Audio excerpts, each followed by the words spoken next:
La Constitución ha muerto. Protestamos solemnemente contra los asesinos de ella, quienes han tenido como escenario sangriento al pueblo que ha dejado. Celebran este día con muestras de regocijo y satisfacción. El escrito es de Ricardo Flores Magón. Data de 1903 y se refería a la Constitución de 1857.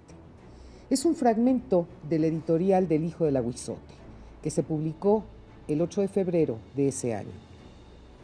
Hoy la Constitución que nos rige cumplió 99 años y significó un gran cambio a nivel nacional y político, debido a la importancia que daba a los derechos sociales, a las garantías individuales y derechos humanos, además de definir la estructura del Estado. El mundo, sin lugar a dudas, cambia. Las sociedades cambian. El contrato social se va adecuando a los tiempos y bien vale la pena hacer un alto para reflexionar sobre ella. Ahora que también en este año verá la primera luz el primer texto constitucional de la hoy Ciudad de México. De este tema tan importante vamos a hablar frente a frente.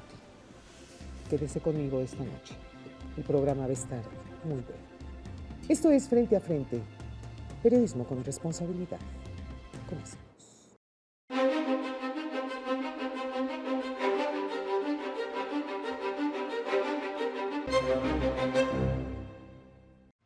Me da muchísimo gusto recibir esta noche en el programa al doctor Jaime Moreno Garavilla. Él es catedrático de la Universidad Nacional Autónoma de México. Jaime, ¿cómo estás?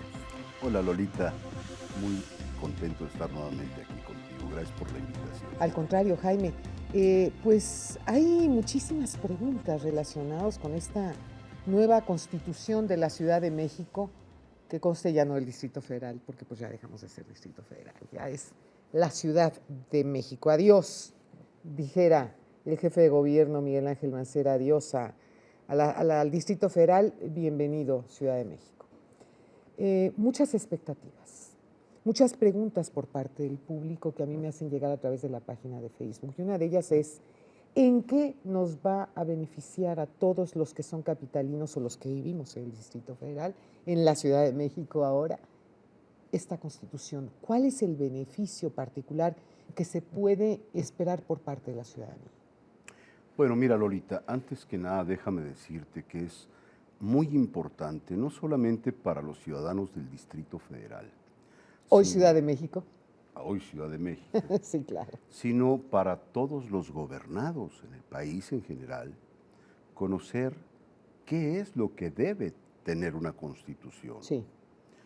Incluso aquí lo hemos comentado con tu programa en relación a que desde niños es conveniente saberlo. Claro.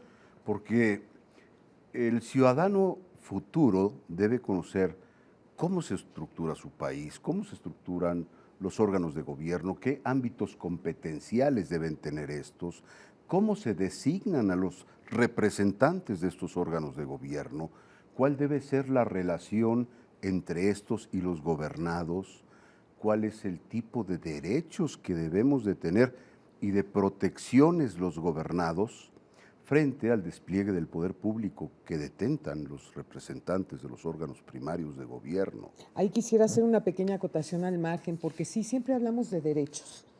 ¿Y las obligaciones y responsabilidades como ciudadanos dónde quedan? Eso es muy importante, Lolita. Mira, si nosotros, Verbigracia, hacemos un análisis del artículo 4 constitucional, vemos que hoy por hoy, incluso los niños pueden advertir que tienen derecho a la alimentación, a la recreación, al alimento, al vestido, pero también hay que hablarles de sus obligaciones. Ese es un punto fundamental. No puede haber un derecho sin una obligación correlativa. Así es. Y lo peor, Lolita, es que si no les informamos esto a los futuros ciudadanos, ¿sí? Entonces ellos crecen pensando que todo en la vida son derechos. Hombre, como millones de mexicanos que llegan y se plantan enfrente de los gobiernos porque yo tengo mis derechos. Muy bien, ¿y cuál es tu responsabilidad como ciudadano? Claro, por Ese supuesto. es el punto. Por supuesto. De manera que esto está muy aparejado a la necesidad de que desde el binomio escuela-familia estemos insistiendo en la necesidad de que conozcan los valores patrios, pero también el marco de valores que en un contexto social determinado como el nuestro, imperan para una convivencia sana en armonía. Civismo. Civismo, Lolita. Entonces, me parece fundamental que tanto la Constitución General de la República como esta que está ahora en cierne de la Ciudad de México sea ampliamente conocida y que tengamos conciencia de que una Constitución debe marcar los principios, los valores fundamentales a los que aspira un pueblo para poder alcanzar su felicidad. Las más grandes y caras aspiraciones de un pueblo: justicia, libertad, educación, seguridad jurídica, estas deben quedar plasmadas en el texto constitucional. Sin duda. Perdón, porque finalmente esto representa el desideratum y el punto de orientación para gobernantes y gobernados. Por supuesto. Hacia dónde vamos, hacia donde señala la Carta Magna.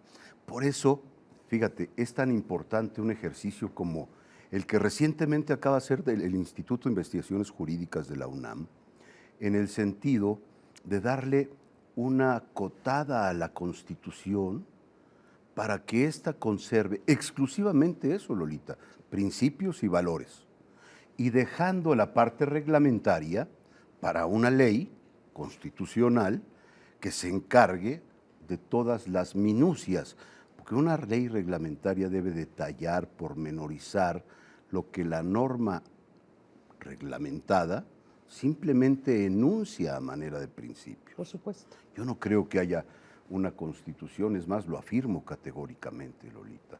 No hay una constitución, cuando menos que tu servidor conozca, del mundo, en donde se tenga que establecer los minutos y los segundos que le corresponden a cada actor político en televisión y en radio para una campaña. Por supuesto. Y además, fíjate que poco cuidadosa. Claro. Y poco respetuosa para el destinatario supuesto de estos mensajes. Así es. Porque el gobernado, potencial elector, se enfada. Por supuesto. De tantos spots, Lolita. Así es. Y quizás en la inmensa mayoría de todos ellos, con una oferta o con un mensaje que muy poca atención e interés provoca en el auditorio. Fíjate, algo muy interesante también, una encuesta realizada por el propio Instituto de Investigaciones Jurídicas de la UNAM. Ahorita me acordé de Jorge Carpizo, por cierto. Ah, bueno, cómo no, hombre, uno de los más grandes constitucionalistas de nuestro foro. Fíjate que arroja un dato interesantísimo. Por ejemplo, el 4% de los encuestados a nivel nacional, en una población de jóvenes que van desde los 15 hasta los 35 años, conoce que hay una constitución, Lolita.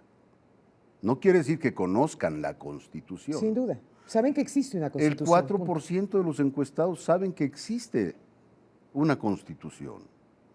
Pero qué importante es saber que es voluntad del pueblo mexicano constituirse en una república representativa, democrática, laica, federal, y que el artículo 40 constitucional no es una concesión graciosa ni un accidente histórico, sino que es todo el proceso de un pueblo sufrido como el nuestro. Por supuesto. Y que como las personas, Lolita, una persona se vuelve respetable y venerable y además contemple como el buen acero, gracias a los fragores de los golpes. Ah, sin duda, es la única forma. Y de los calcinantes fuegos. Así es. Que incluso derriten el acero. Así pero es. que cuando se enfría, justamente le dan ese temple y esa solidez.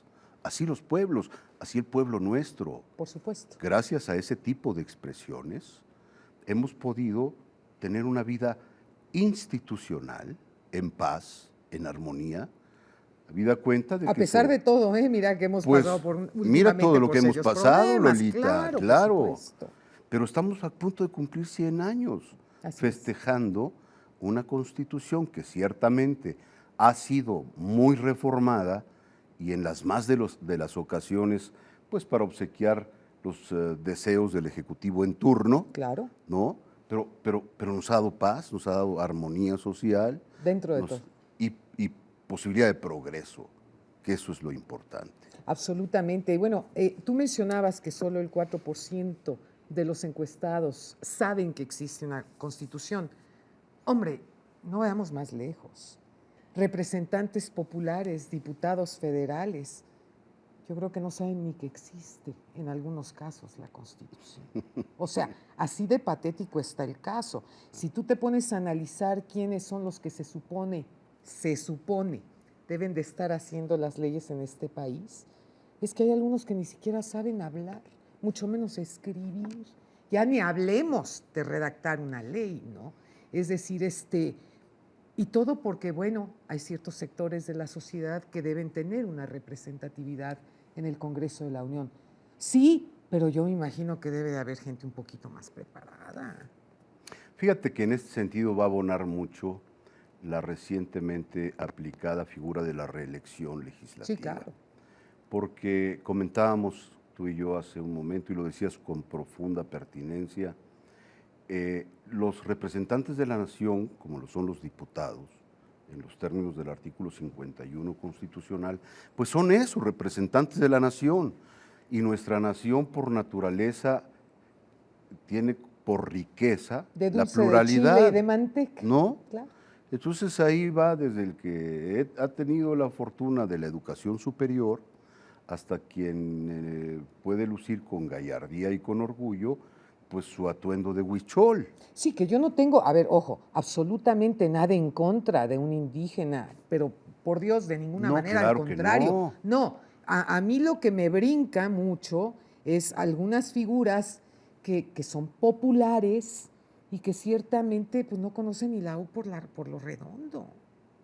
Fíjate que por eso es importante la información y el conocimiento de la Constitución Eso es. en la ciudadanía. Por supuesto. Porque cuando se acerca un candidato o candidata a buscar su manifestación de confianza a través del voto, pues no pongamos tanta atención en lo que nos ofrece que va a hacer. Sí, sí, que muchas veces no lo cumplen. Lolita, es necesario que me digan, que me demuestren qué has hecho en la vida. Por supuesto. Cuando uno va a pedir un trabajo a cualquier sitio, Sí, claro. no te preguntan qué va a hacer si le doy la chamba. No, a ver, platíqueme cuáles son sus antecedentes. Claro, dónde ha estado, cuánto tiempo ha durado, por qué se salió, quién fue su jefe, qué fue lo que hizo. Así es. Esto sí nos da una referencia muy importante para poder dar nuestro voto de confianza a personas que no sean improvisadas, Lolita. Exacta. Porque la política es un arte. Es un oficio. Es un arte verdadero. Claro, claro. Dime si no debe ser un artista aquel que deba concertar y conciliar a las más diversas y encontradas posturas sin perjudicar a ninguna, poniendo el producto de toda esa concertación al servicio supremo de la nación. Absolutamente. Y como cualquier otro arte, Lolita, el de la política Claro. necesita a personas que no sean improvisadas. Un alfarero empieza de oficial, Sí, sí. compañero, maestro, después de muchos años. Claro. En política, que es el servicio al pueblo, al público, debiera ser igual. Digamos que esa es la definición, pero del dicho al hecho, por desgracia, hay mucho trecho. Y desde algún lugar de Europa, José Luis Belmar nos presenta Una mujer en la historia.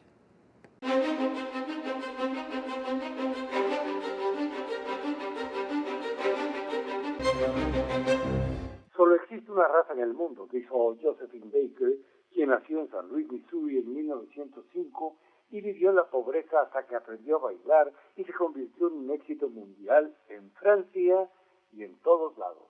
Fue una de las más populares y más cotizadas artistas en Francia, precisamente. Durante un show en el Folies Bergère de París, titulado La locura del día, Josephine bailó con una pequeña falda compuesta por 16 plátanos, y de ahí en adelante todo fue un éxito. Aprovechando su popularidad, la Baker regresó en 1936 a Estados Unidos para actuar con las Folies de Ziegfeld, pero se enfrentó a una reacción hostil y racista y rápidamente se regresó a Francia. Trabajó para la resistencia francesa durante la Segunda Guerra Mundial contrabandeando mensajes escritos con tinta invisible en sus partituras musicales y algunas veces bajo sus pantaletas. Ayudó a mucha gente a abandonar Francia antes de que cayeran en poder de los nazis. Por sus esfuerzos, Joséphine fue condecorada al final de la guerra con la Cruz de Guerra y la Medalla de la Resistencia, dos de los mayores honores militares franceses. Como no podía tener hijos, en 1950 empezó adoptando niños de alrededor del mundo.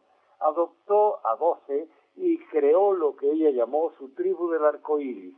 Frecuentemente invitaba gente a Le Milan, el castillo que compró en 1947, para demostrar que gente de diferentes razas podía, de hecho, vivir armoniosamente junta. Joséphine se declaró en bancarrota y vendió el castillo.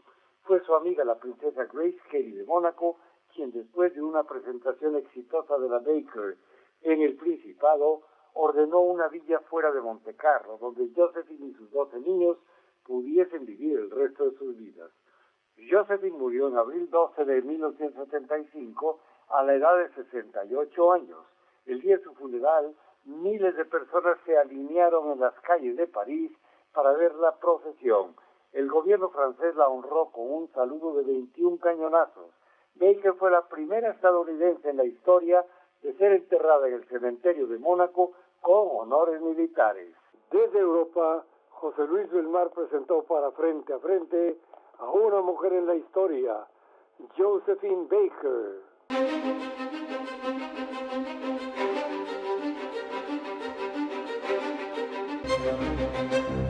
Jaime, yo te agradezco muchísimo que hayas estado esta noche conmigo y queda la invitación pendiente porque mira que estos temas son verdaderamente apasionantes. Lolita, pero ni me digas. Tú sabes que a cualquier llamado tuyo, pero de inmediato estamos aquí. Muchísimas gracias. Te agradezco infinitamente por el interés, por el talento, con el brillo que tú realizas tu programa. Nos hace sentir a tus invitados muy, muy cómodos.